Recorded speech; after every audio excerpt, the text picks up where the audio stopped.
Hello everyone, how are you doing? My name's TryPokeMac, and I'm doing pretty good myself. For the first step into Gen 2, I decided to take the overarching rule of only using new Dex Pokemon to the extreme. That means only Johto original Pokemon. No Pokemon like the babies that evolve from Johto Pokemon into Kanto Pokemon, and no Pokemon that evolve from Kanto Pokemon like Steelix or Crobat. That leaves only 45 fully evolved Pokemon because of Crobat, Steelix, Politoed, Slowking, Blossom, Scizor, Espeon, Umbreon, Kingdra, Blissey, and Porygon 2. And because I don't have access to the other two starters. And to string this out a little bit more, that number does include Johto Pokemon that are exclusive to Kanto, so the actual number I have access to before Lance is even lower. As always, I'm going to be naming each of my team members after the same theme. If you can guess it, leave a comment down below.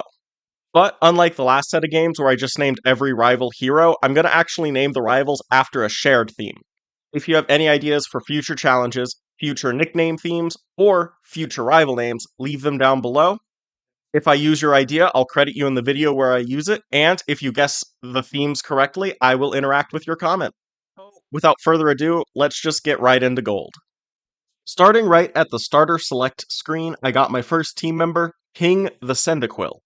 After retrieving the weird egg, I named my rival Luke. And once I got to Violet City, I remembered that you can't catch Mareep before Falconer until Gen 4. So I went to the Ruins of Elf and caught an unknown H named Spandam. And after a bit of testing, was able to narrow down his hidden power to Ice. Then I caught Maria the Spinarak and Monet the Hoothoot. And this is going to be one of the few times where I break the no over-leveling rule, purely because level 9 is a stupidly low cap for the first gym. The Falconer fight started with Maria, mostly because I wanted to save my stronger Pokemon for later in the battle. But Maria was able to poison Pidgey turn 1, meaning the rest of its time on the field was a ticking clock. So even though Pidgey was able to easily overpower Maria and bring her to 3 HP, it fell after its own attack, bringing out Pidgeotto, who I knew Maria couldn't beat, so I went for Poison Sting and fell to Gust, giving Spandam a clean switch. That didn't mean much because he was easily outsped by Pidgeotto, and after taking the first tackle, brought Pidgeotto to half health, and then took a critical hit tackle turn 2, bringing him to 9 HP, but he made it through and hit with a second Hidden Power Ice, knocking Pidgeotto out.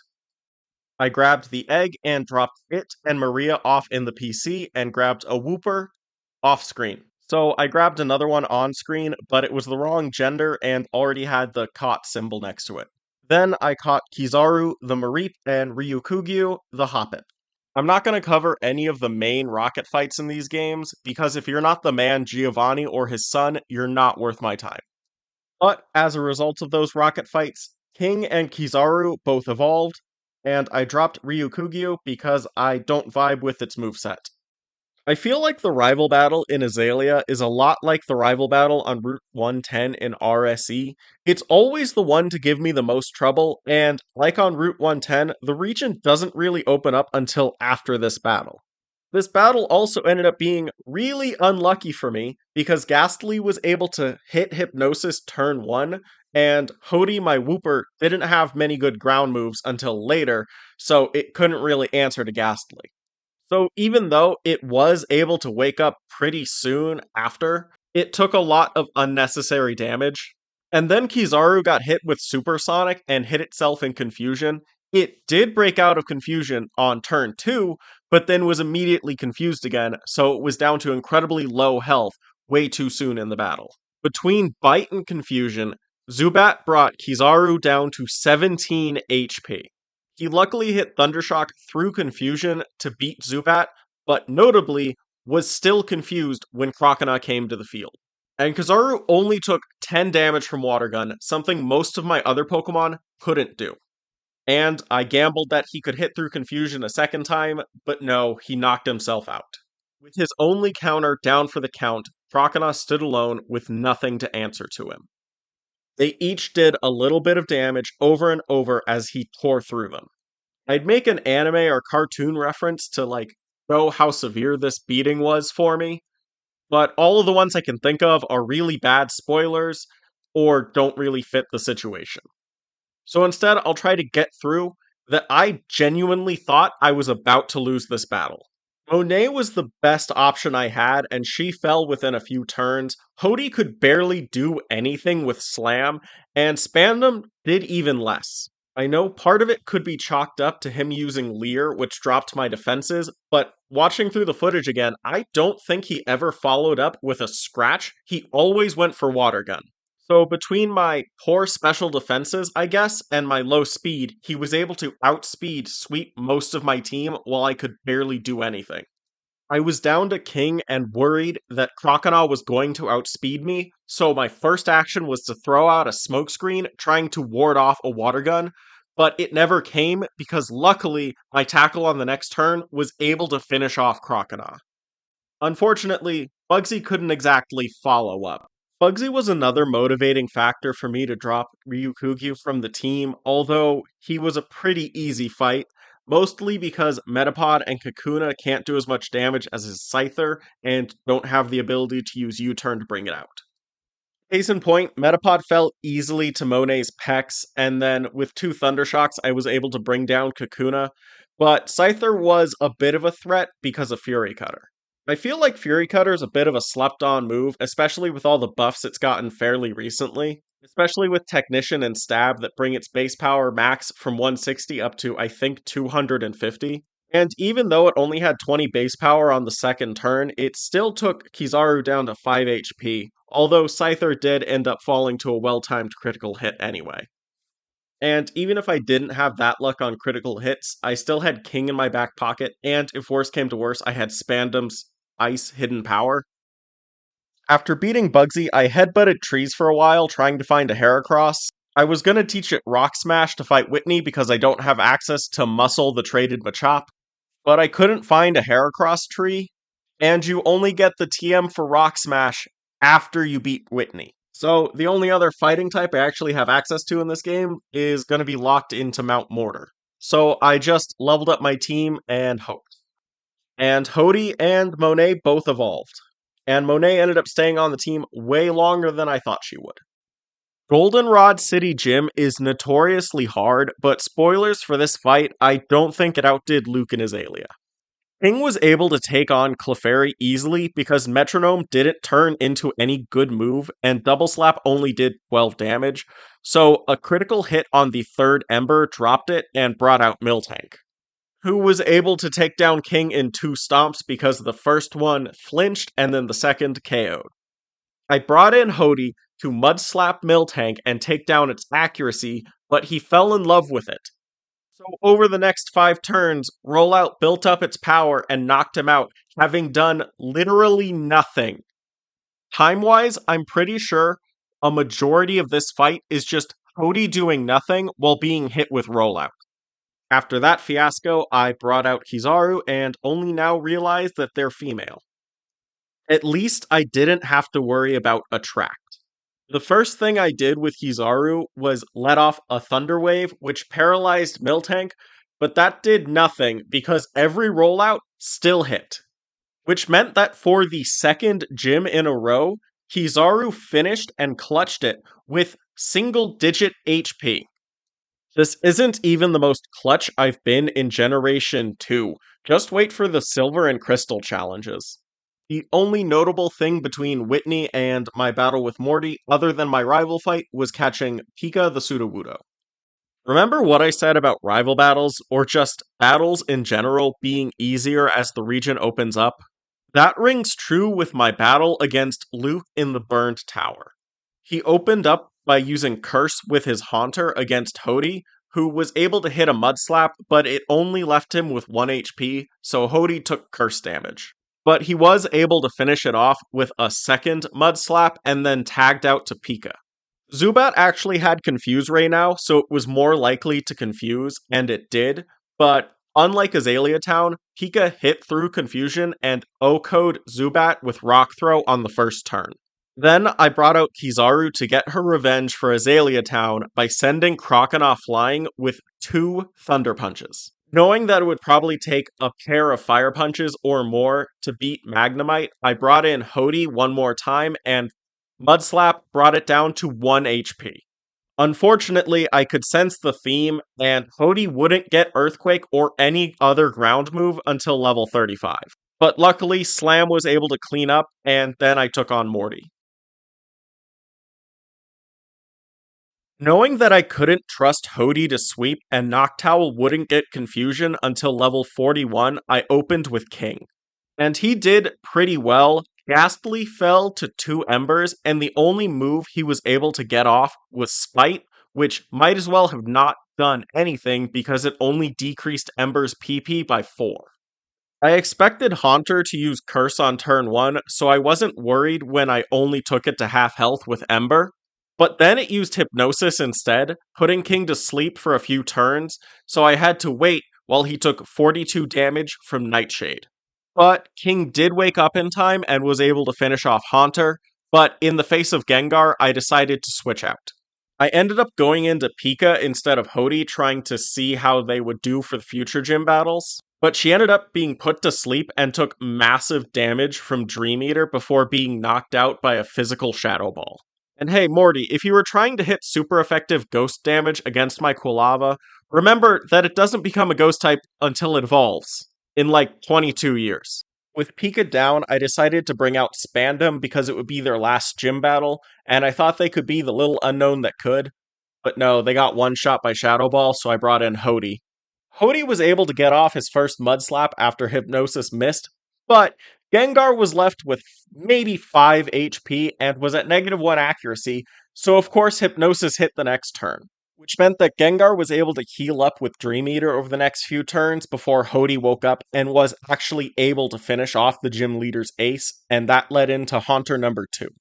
Luckily for Hody, Morty's last Pokemon couldn't really do anything. It wasted a turn on Mean Look and then missed Nightshade, so it was knocked out.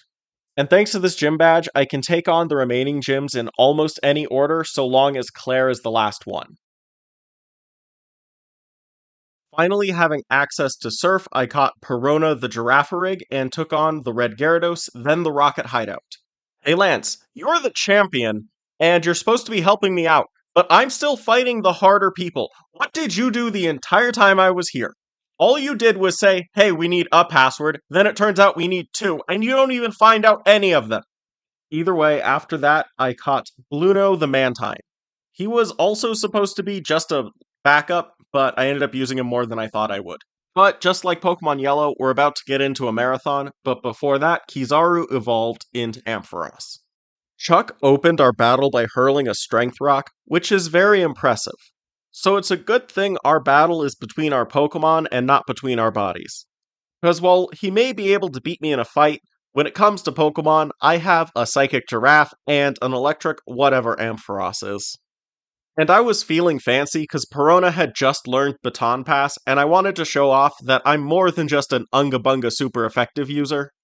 So, on turn 1, I set up Agility, and then, after beating Primeape with 2 confusions, used Baton Pass to swap over to Kizaru, who was able to take Poliwrath to red health with its first Thunder Punch.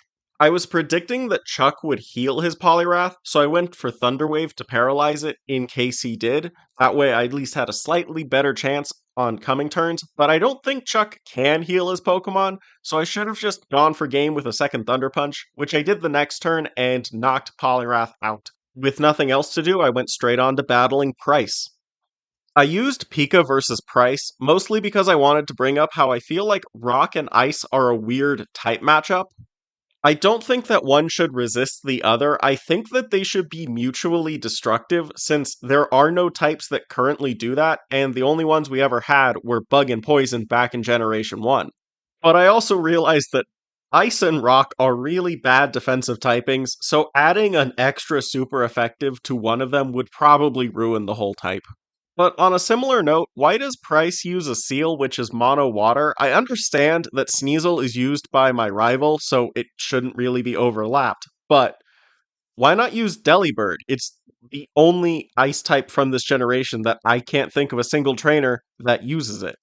Either way, Price was a really easy fight, mostly because he's an ice type trainer, and the only trouble I really had was he healed his Piloswine, which gave him just enough of an edge to knock out Pika, but I still had Kizaru in my back pocket, and it was able to easily beat Dugong. I'm not really surprised that Kizaru ended up being a mainstay on my team, or that he was the MVP, because he's always on a Johto team, except in Crystal. Since I have Quilava and I have Quagsire plus fighting coverage on Pika, Jasmine and her team ended up melting faster than Price, ironically enough. So even though my starter isn't even fully evolved and I have 7 gym badges, it really wasn't that much of a problem because I think Quilava is really strong, at least for this game, which probably means Charmeleon is the same or better since it learns Flamethrower at level 34. But King's base 60 Flame Wheel was enough to not only sweep both Magnemites, but take Steelix to what I assume was 1 HP on its first turn, then Jasmine healed it, and then I knocked it out. I think my rival and Claire were the only true threats I faced in Johto proper, but before I could battle my rival, I evolved King into Typhlosion so I could put it on even grounds with my rival's fully evolved Feraligatr. Ever since the region opened up, my rival is a lot less threatening, but his battles still take a little bit longer than most gym leaders, since they don't even use more than 3 Pokemon. Kizaru was easily able to get around Golbat by outspeed Okoing it with Thunder Punch, so I don't have to deal with confusion problems from it, and King was able to beat Magnemite, who chose Sonic Boom as its opener, and then I got a little overconfident, so I kept King in against Feraligatr, but I was actually able to beat it with my strategy of hitting it with a hard-hitting normal move. I mean, I could have used Leer at any time, and it probably would have saved maybe a turn at most, but Feraligatr was stuck with Water Gun as its only water-type move, so it wasn't that much of a challenge. And I got the job done with enough health left on King that I probably could have kept him in against Haunter and maybe even Sneasel, but I swapped to Perona, who was easily able to finish off Haunter, and then Sneasel was beaten by Kizaru, but it actually survived the first Fire Punch, which did not really surprise me at this point, especially considering it survived at like 1 HP, but the second one was enough to knock it out. At this point in the challenge, I was pretty glad with my team, but I still thought that I could improve it a little, or at least give some spotlight to Johto Pokemon, and the last 2 members of my team both ended up being Pokemon that got evolutions in Sinnoh. At least the ones I used against Red or for any substantial amount of time. I'm trying my best not to complain about Johto movesets, but it comes out every once in a while. After finishing Radio Rocket back there, I went and caught Aokiji the Swinub, who I immediately evolved into Aokiji the Piloswine, and then I took a detour to grab Kaido the Ho-Oh, who I might as well have not caught.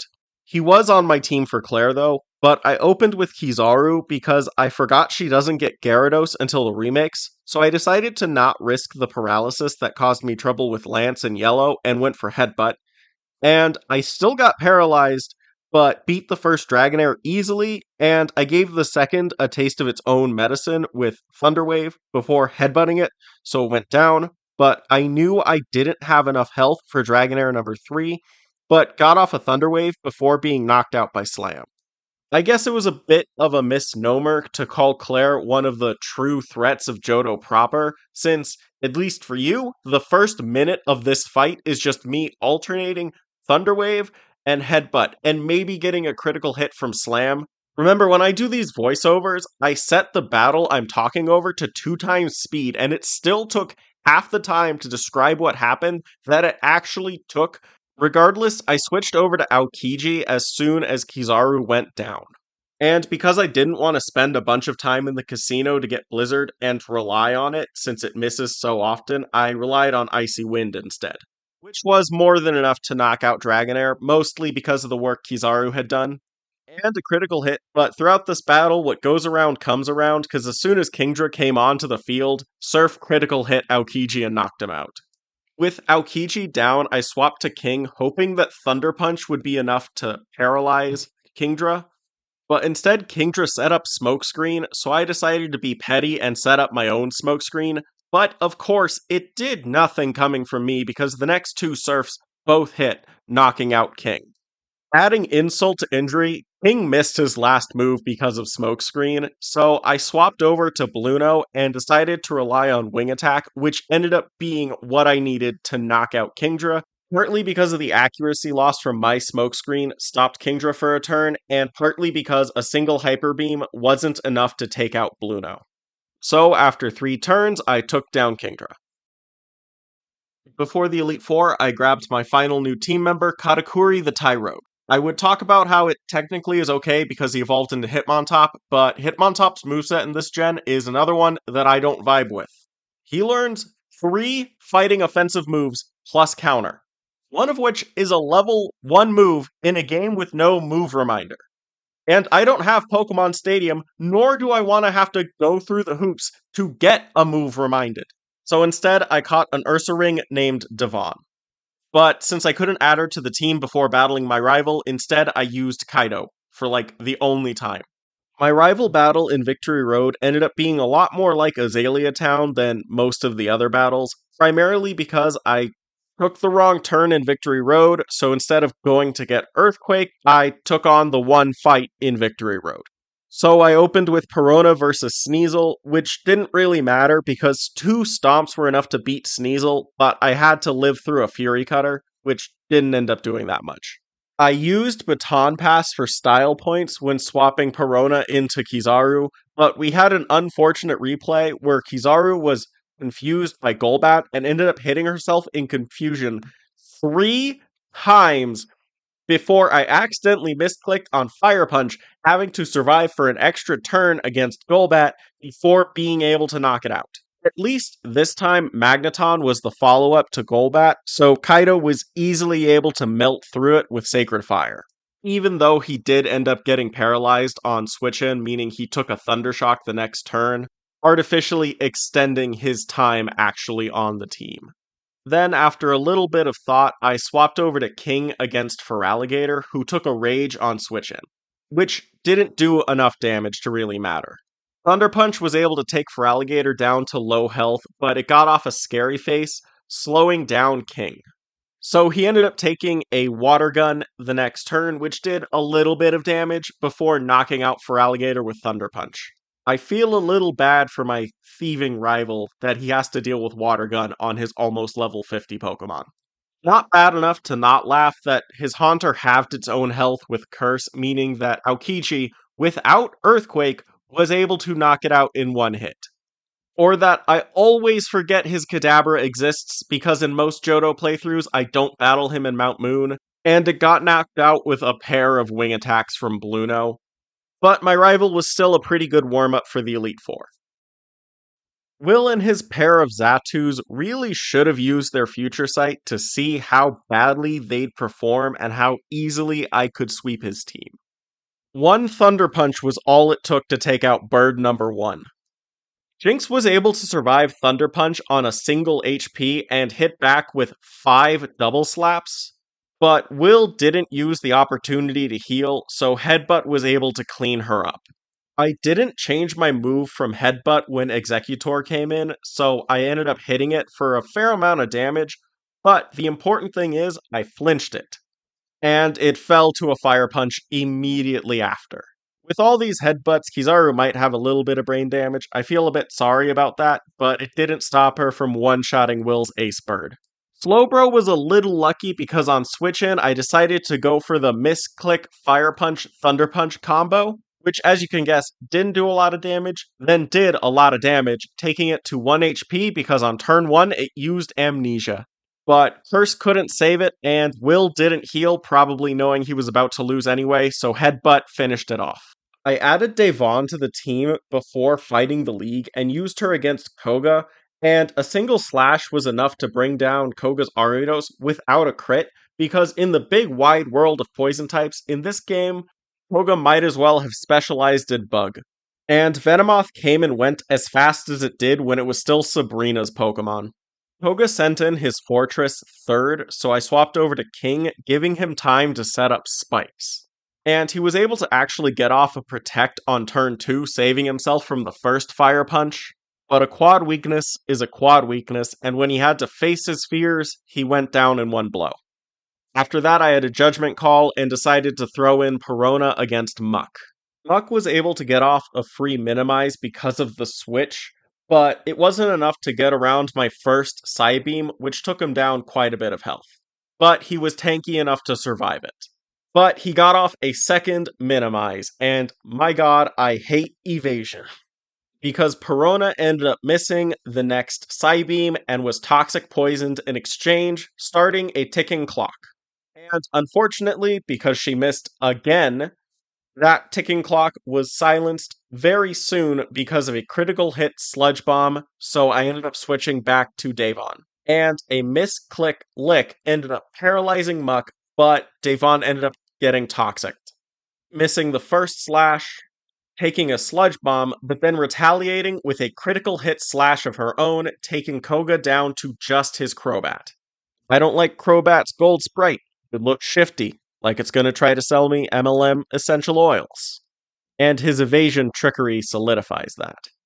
But Davon was rather easily able to dispatch of him compared to Muck, even if she lived on 2 HP on that final attack, so I guess the shoe's on the other foot for this little bit of time, Koga. The Johto League ended up being a bit of a pendulum swing between short fights and long fights, because obviously Will was a fairly short fight, Koga was a little drawn out, and now Bruno is going to be another short fight, and then when we get to Karen, and oh boy, are we going to get to Karen, she's going to be a bit of a long fight, and then there's the Lance fight, which is a little long too. I mean, Perona left Hitmontop with 1 health on turn 1, then took a crit dig and was able to stomp the life out of it on the next turn. Then I swapped to Bluno against Onyx and washed it away with a single Surf, and then I decided to stay in on Bluno until he got knocked out, which never happened. Onyx was able to set up Sandstorm when I swapped over to Bluno, and it ended up being a bit of a problem for Bruno, because that meant Bruno's Pokemon couldn't cheese me by surviving on 1 health. So Hitmonchan fell to a single wing attack, and Machamp did a little better, actually surviving the first hit, meaning he was healed. Unfortunately for Bruno, that was a tactical miscalculation, because that meant my next 2 wing attacks were no damage, because the Sandstorm subsided. No damage to me, I should say, because Machamp went down. And put bluntly, Hitmonlee couldn't keep up at that point. He was slower than Bluno, and like Hitmonchan had only like 5 turns prior, he went down in a single attack. I felt bad about not using Perona much against Bruno, so I opened her against Umbreon, and although Stomp did a fair amount of damage, Karen used Sand Attack. I am fighting the final trainer of the Johto Elite Four, and she is using Sand Attack. I can excuse the stall tactics used by Koga because he's a ninja, but what are you doing, Karen? If Sand Attack wasn't enough, after seeing that Feint Attack wasn't going to do too much damage on its own, Umbreon used Confuse Ray, so Perona had to battle Confusion and missing attacks for the rest of the battle against it. Which lasted a while because I missed every attack after that until I swapped to Davon, who got sanded. And I used Feint Attack on Switchin because it always hits, but it doesn't do much damage, so I had to battle missing so I could get off a slash to finish Umbreon. I mean, the rest of her Pokemon were way better. I remember this battle being much worse. That's probably because it took so long IRL. Like, King was able to one-shot her Vileplume with Fire Punch, then Aokiji was not only able to one-shot Gengar, who put a curse on it, but survive with 4 health against Houndoom, so it got off another Earthquake, knocking it out in 1 hit. I don't know if it was the fates finally smiling upon me, or karma coming my way after suffering this entire battle, leaving things on 1 HP, that her Houndoom was able to leave my Piloswine on 4. I don't even think it would have mattered at this point if she would have actually been able to predict me swapping out Aokiji for someone and used Pursuit how it was meant to be used. But once Davon came in, she was easily able to knock out Murkrow, so I at least could look forward to battling Lance.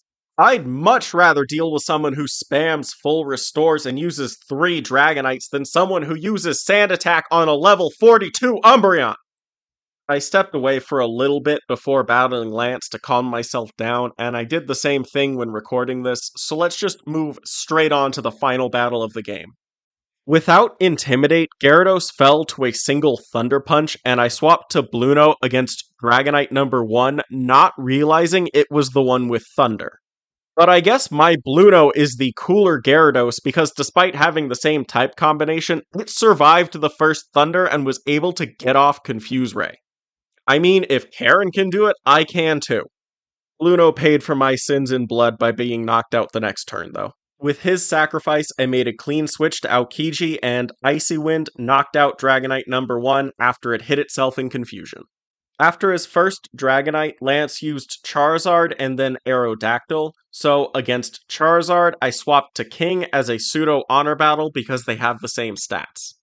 That, and I think it fit better to have Typhlosion battle Charizard since I was going to have him fight in this battle anyway. Flamethrower did a not insignificant amount of damage on Switch In, but Charizard couldn't finish the job with Hyper Beam, so 2 Thunder Punches were enough to knock out the fiery lizard. Against Aerodactyl, I switched back to Kizaru. She ended up taking a critical hit Rock Slide on Switch In, but Hyper Beam couldn't finish the job either. I think the Hyper Beam from Charizard might have actually done more than the Hyper Beam from Aerodactyl. But either way, Kizaru was able to one-shot Aerodactyl with Thunder Punch, bringing Lance down to his last pair of Pokemon, and I had no way of predicting which Dragonite would come out next. So I stayed in with Kizaru to A, paralyze, and B, figure out which one this Dragonite was. After outspeeding it, I was able to paralyze it, and then it missed Blizzard. So I kept in with Kizaru to headbutt it not once, but twice before Dragonite was actually able to land Blizzard, so then I swapped over to Davon, who was able to slash it and knock it out with a single blow without a critical hit. The final Dragonite came out, and I used Slash one last time with Davon before swapping her out for Perona so that she could at least take part in the battle. Davon and Perona both took a lot of damage from Outrage, and Perona did a fair amount of damage with Psybeam, taking Dragonite to orange health before being knocked out. Then I finally brought in Aokiji, and when Lance used his full restore, I used Icy Wind, which slowed down Dragonite enough for me to knock it out with Aokiji taking no damage. For this video, I'm not going to go through the battles I had in Kanto, except for Red and my rival. I have the footage for them, I just think that the time I spend editing those battles together would be better spent elsewhere. I will upload the Kanto Gym Journey for Gold, Silver, and Crystal at a later date. For now, let's just start with my final rival battle in Mount Moon. My final rival battle started with Davon versus Sneasel. Sneasel went for Fury Cutter, which was fine because it didn't do a lot of damage, while I went for Dynamic Punch, mostly so I could hit a quad weakness. Dynamic Punch only has 50% accuracy, so I was either really lucky or bang on average that I hit on the second turn, one-shotting Sneasel. Then, after a little bit of deliberation, I ended up going with Perona against Golbat instead of Kizaru, and Perona was able to put down Golbat with a single Psychic. Aokiji came out to battle Magneton and absorbed an electric move, then retaliated with an earthquake to finish the first half of the battle with a one-shot knockout. I started the second half of the battle out strong by swapping to Kizaru against Feraligatr, who still only had Water Gun for stab. And because Water Gun couldn't do a lot of damage against Kizaru, a single Thunder Punch took down Feraligatr. I don't want to infringe on another channel's gimmick by doing a challenge like this, but it would be interesting to play through one of the Johto games with Silver's team. But down to 2 Pokemon, Luke brought out his Gengar. And I swapped over to Bluno, who took a Confuse Ray on Switch In. This meant on the next turn, Bluno hit himself in confusion, allowing Gengar to get off Curse. But Luke wasn't lucky enough to have Bluno hit itself in confusion forever because on the next turn, it hit Surf, knocking out Gengar. Down to his last Pokemon in Alakazam, I brought out King to finish off Luke. Alakazam set up Future Sight that would never happen because while my first headbutt only brought it to red HP, on the second turn Alakazam again went for Future Sight, so my second headbutt finished off the battle. After I finished off all the Kanto gym leaders and gained access to Mount Silver, I caught Teach the Larvitar, who I evolved into Tyranitar, and, along with the rest of my team, got to level 81 before making the climb to Battle Red. I opened with Teach to use Earthquake against Pikachu to get it and its Light Ball out of the way, mostly because I viewed it as the largest threat because of the boost the Light Ball gave it. Then, once Pikachu went down after Earthquake took its effect, Venusaur came out, and I swapped to King. Even though Blastoise is my favorite of the Kanto starters, Venusaur is objectively the best starter for Kanto, while Typhlosion is the best starter for Johto. Venusaur set up Sunlight trying to get off a Solar Beam against Teach. So, on switch-in, King was able to use the Sun to boost his Flamethrower that it took him forever to learn, one-shotting Venusaur. With the sun still high in the sky, I swapped to Perona as Red brought in Espeon.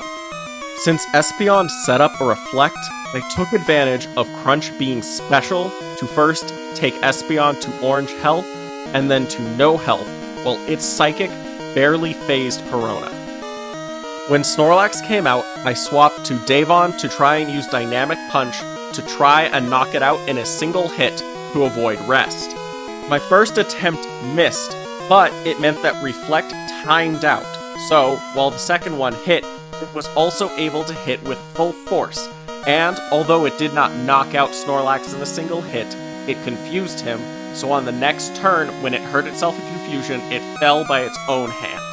I brought out Bluno against Charizard, taking a Flamethrower on switch-in, but the retaliatory Surf I let off one-shot Charizard, opening the path for Kizaru versus Blastoise. Blastoise was able to hit Blizzard on switch-in, but Kizaru was not only unfazed and unfrozen, but able to then shoot off her own Thunder, draining her opponent's health and finishing Red's team. Meaning I beat not just the main story, but Red himself with only Johto original Pokemon.